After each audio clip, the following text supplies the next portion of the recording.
Fala galera, beleza? Professor Paulo, aula de Geografia do Enem, aula da Cultive para você, certo? E qual que é o tema da nossa aula? O que nós vamos falar hoje? Meus amigos, eu trouxe resolvendo questões de geografia. Então agora nós vamos abordar algumas questões e vamos resolver juntos.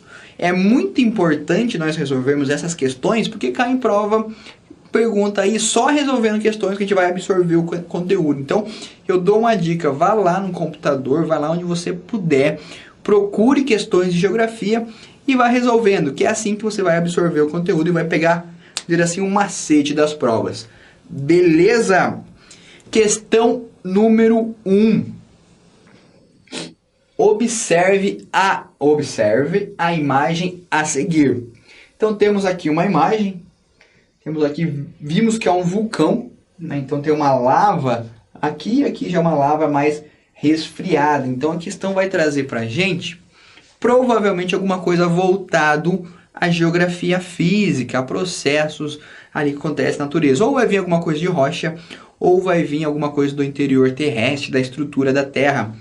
Lembramos que essa lava vem lá, né, do interior da Terra e vem sendo extravasada aqui. Então, o que a questão vai me pedir? O tipo de rocha que se constitui a partir do processo acima visualizado é metamórfica.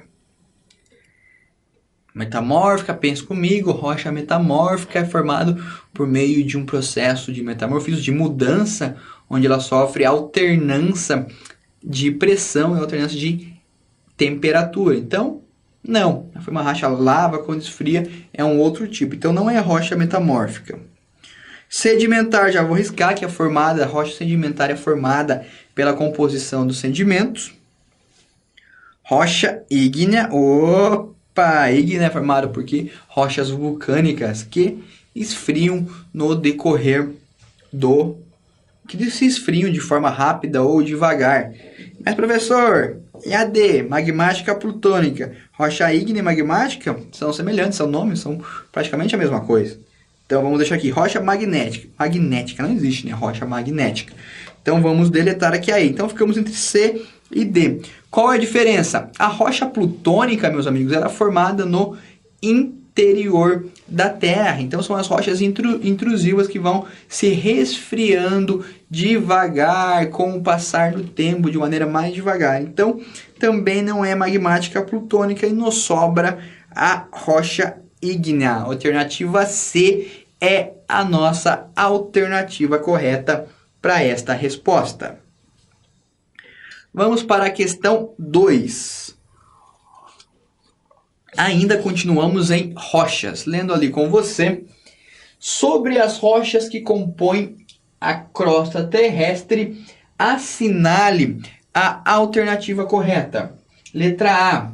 As rochas sedimentares formam-se pelo resfriamento e pela solidificação de minerais da crosta terrestre, isto é, o magma. Isso está certo, pessoal? É a rocha sedimentar que é formada com o resfriamento do magma. O que nós vimos na questão anterior? Não. Que ali ocorre, né, o resfriamento do magma, mas é formada uma rocha ígnea ou magmática. Então, letra A está errado, não é a letra A. Vamos para a nossa próxima opção. B. As rochas metamórficas formaram-se a partir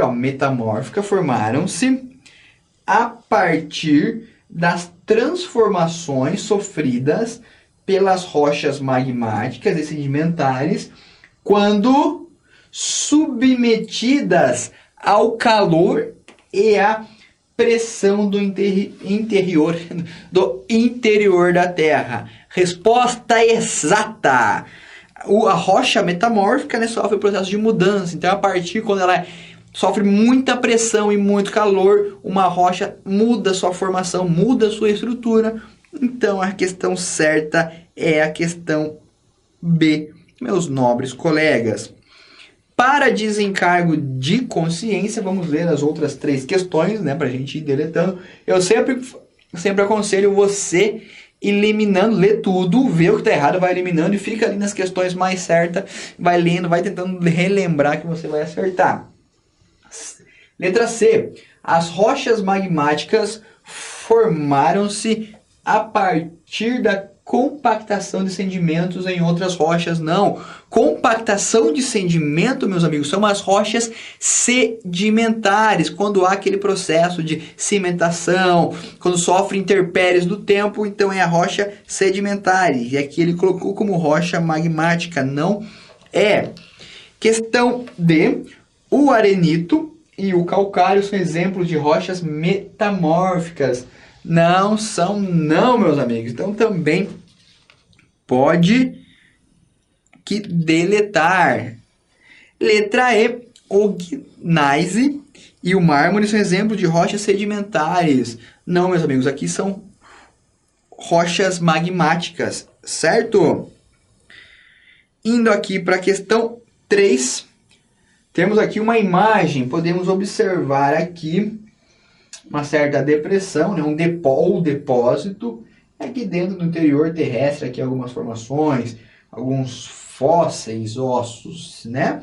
Então a gente vê pedaços de rochas, fósseis, depósito de sedimento, igual essas imagens. Eu vou desenhar aqui, depósito, onde é caído os sedimentos, esses sedimentos aqui. Já vamos trazer a questão para quê? Rocha sedimentar. É ela que vai buscar, ela que vai trazer essa questão, essa definição. O que o enunciado vai pedir, né? Nos pede para a gente terminar aqui. O esquema mostra, olha ali, depósitos em que aparecem fósseis de animais do período Jurássico. Então aquelas imagenzinhas são fósseis.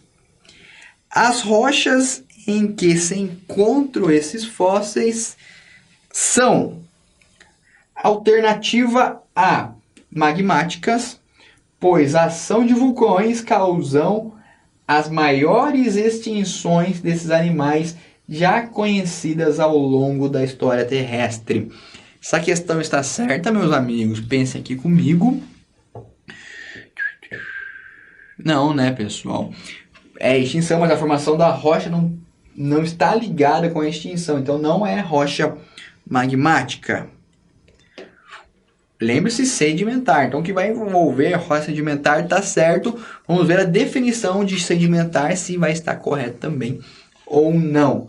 Letra B, sedimentares, pois os restos podem ter sido soterrados e letificados com o restante dos sedimentos. Lembra a letificação, que é o processo de sedimentação, de formação da rocha e a sedimentação? Então, pode ser a B. Vamos marcar aqui que provavelmente é nossa alternativa correta. Voltando aqui, vamos para a alternativa C. Magmática não é magmática, só para desencargo vamos ler, pois são as rochas mais facilmente erodidas, possibilitando a formação de tocas que foram posteriormente lacadas. Não, as mais facilmente erodidas são as sedimentares. Então, e também magmática não é facilmente. D, sedimentares também. Então, aqui lá pediu sedimentar. Vamos ver E sedimentar aqui, a questão D. Olha a pegadinha. Temos uma D, uma sedimentar B, temos uma na D. Sedimentares. Já que cada uma das camadas encontradas na figura simboliza um evento de erosão dessa área representada. Relendo novamente. Sedimentares. Já que cada uma das camadas encontradas na figura simboliza um evento de erosão dessa área representada. Não, né? Não quer. Você pode ter sido erodido duas áreas ao mesmo tempo, ou uma, ou três. Então, a questão D também não vai estar certa. Era sedimentar, mas a definição de sedimentares não está batendo com o enunciado da questão. Letra E, metamórficas, pois os animais representados precisavam estar perto de locais quentes. Também não é rocha metamórfica, certo?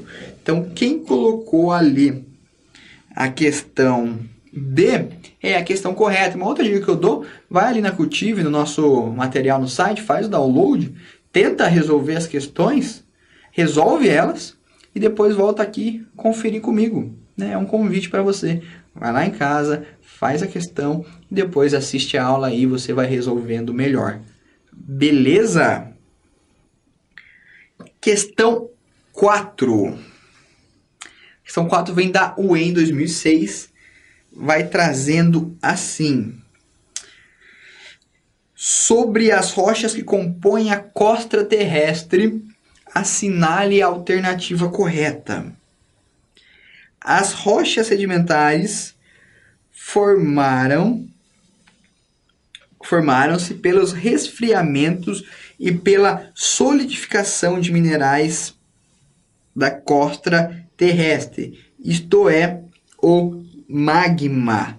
Não, né? Isso não é rocha sedimentar, isso seria uma rocha ígnea ou magmática. Então a questão A não está correta. Letra B, alternativa B. Vamos lá, vem aqui comigo.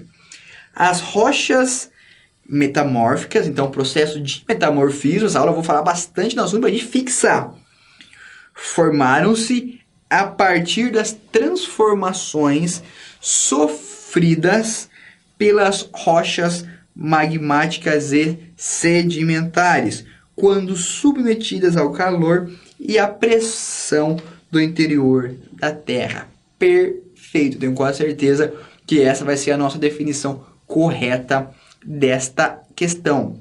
Lendo novamente, as rochas metamórficas formaram-se a partir das transformações sofridas pelas rochas magmáticas e sedimentares quando são submetidas ao calor e à pressão do interior da Terra. Então, rocha metamórfica se forma a partir desses dois fatores, pressão e calor.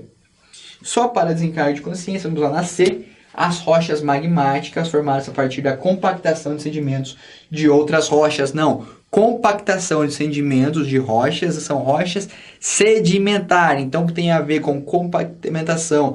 Cimentação sedimentar. Cimentação, rocha sedimentação, rocha sedimentar.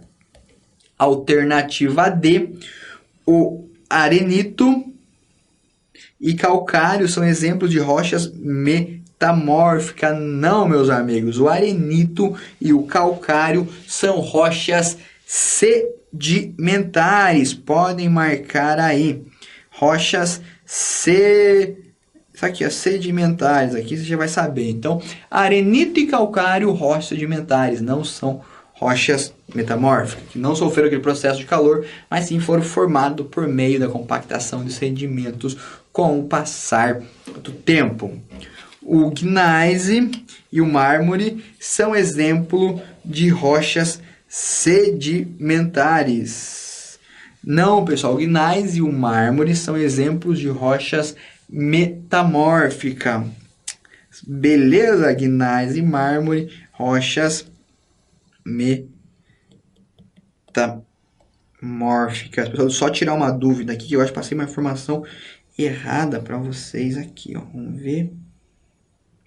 Uma hora ele falou aqui de gneiss. Um exemplo, magmática.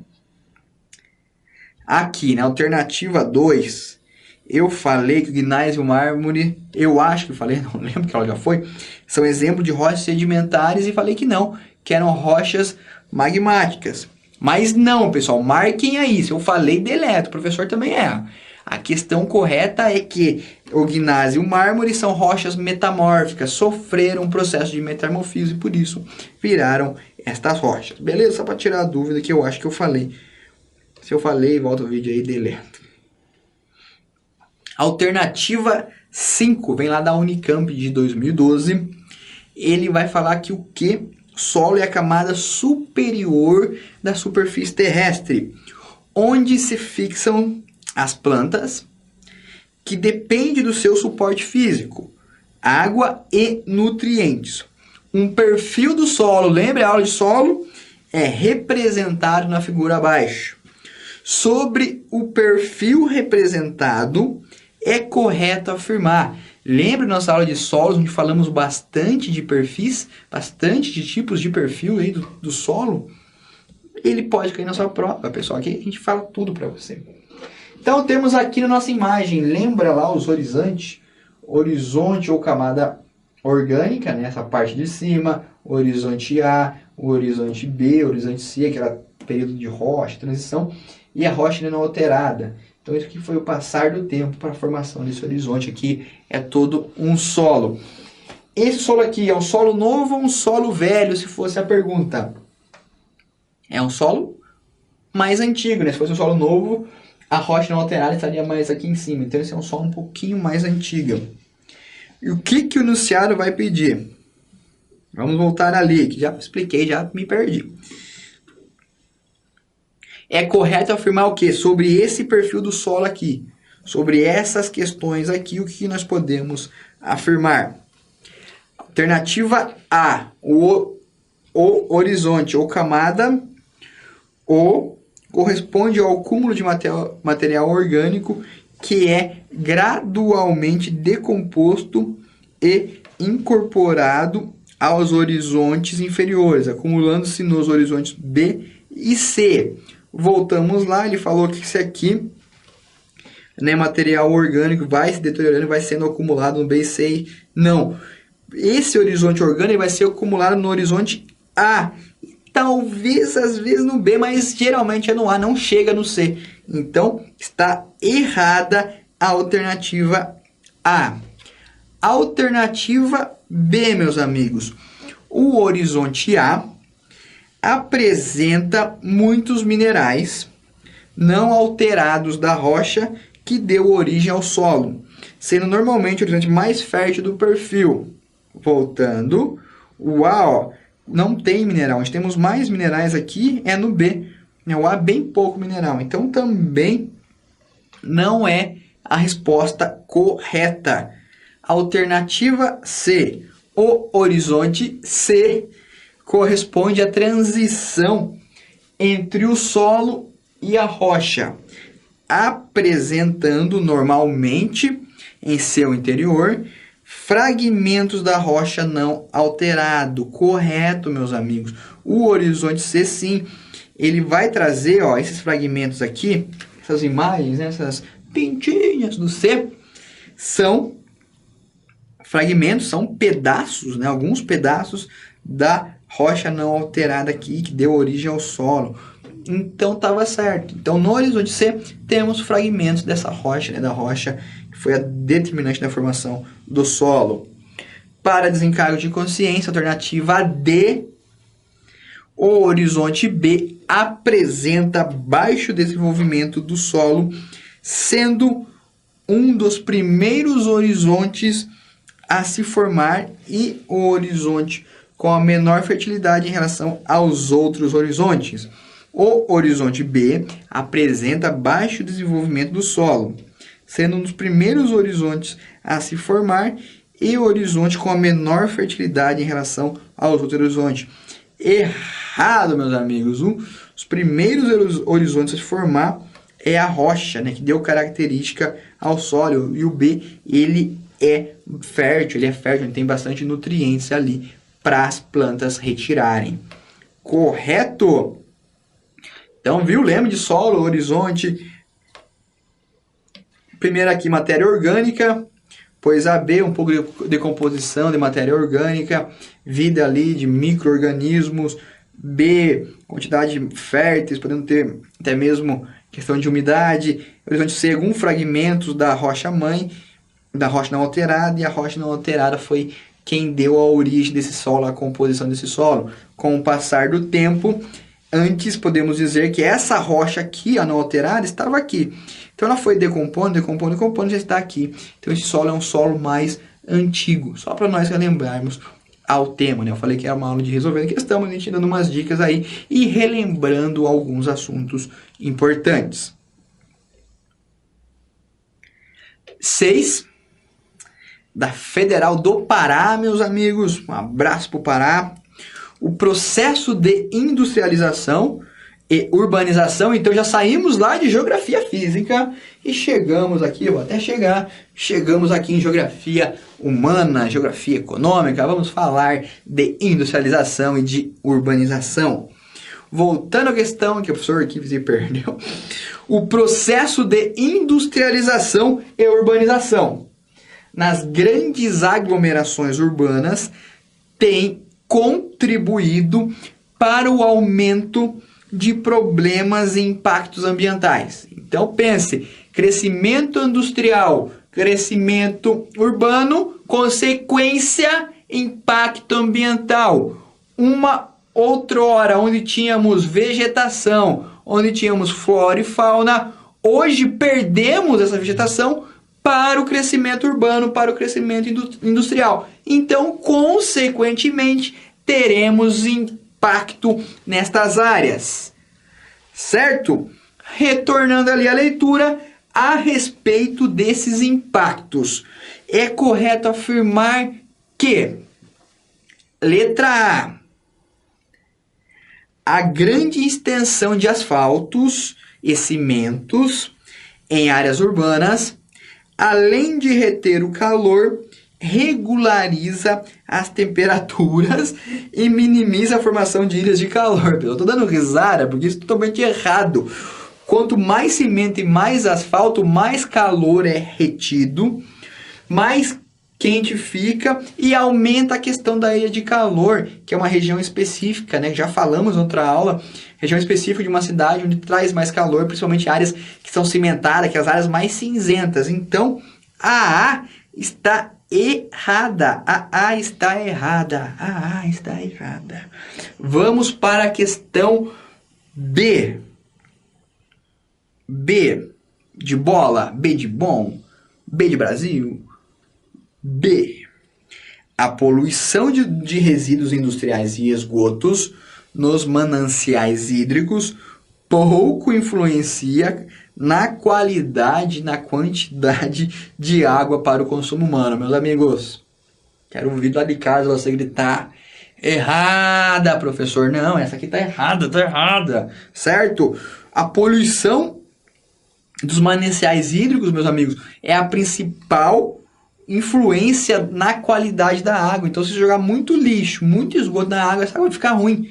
Então, influencia muito. Então, tá errado também. Vamos ali para a nossa próxima alternativa. Vamos para a questão C.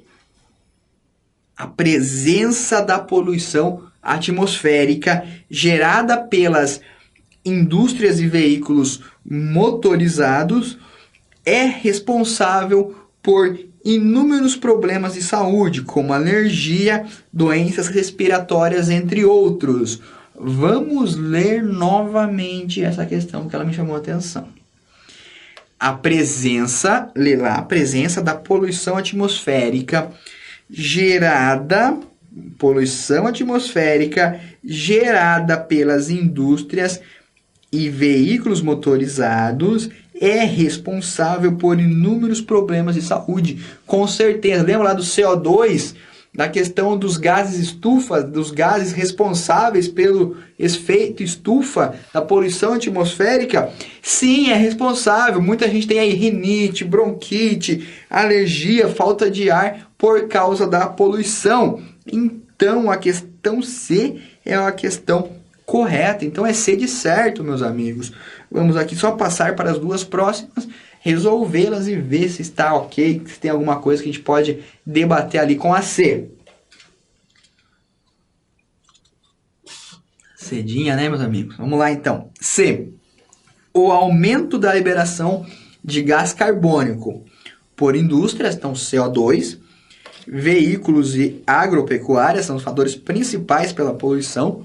Agropecuária por meio dos agrotóxicos, principalmente venenos, veículos pelo CO2 e indústrias também.